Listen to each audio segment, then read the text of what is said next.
Good afternoon and welcome everyone to Take Action News with David Shuster. Of course, as executive producer Daniel Marin sitting in the host chair this hour, and we're so glad to have you. It's a bit muggy outside here in Washington, D.C. this Saturday, May 11th. Want to give a big shout out to all of our listeners and viewers in the Washington, D.C. area, listening to us on 1480 AM and weactradio.com. We have an incredible hour ahead of us. We're going to be talking a little bit about the ongoing tragedy that is the Bangladesh factory collapse. It is now looking to be the largest garment industry disaster of all time.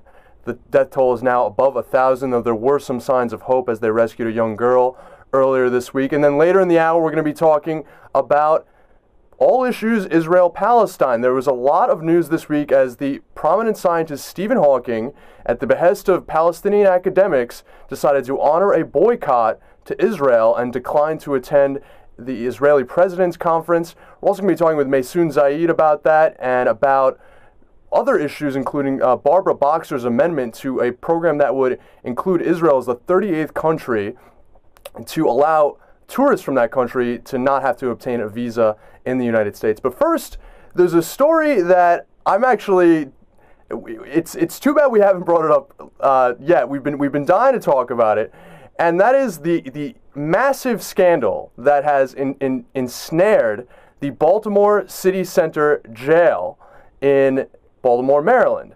Well, it turns out there are now some 13 correctional officers under indictment from the Baltimore City Jail for essentially aiding and abetting a gang within the jail, the Black Guerrilla Family, as it's known, in running a drug ring from the prison. But that's not all. There have been at least half a dozen pregnancies of women corrections officers from the gang leader, Tavon White, the head of the Black Guerrilla Family, and some of those women have gotten his name tattooed on their neck. That's the extent of the infiltration, and in fact, this was a deliberate plot by the gang to seduce the women members of the correctional staff, and it appears to have been rather effective. Apparently, Tavon White is regarded by these women as extremely charming and charismatic.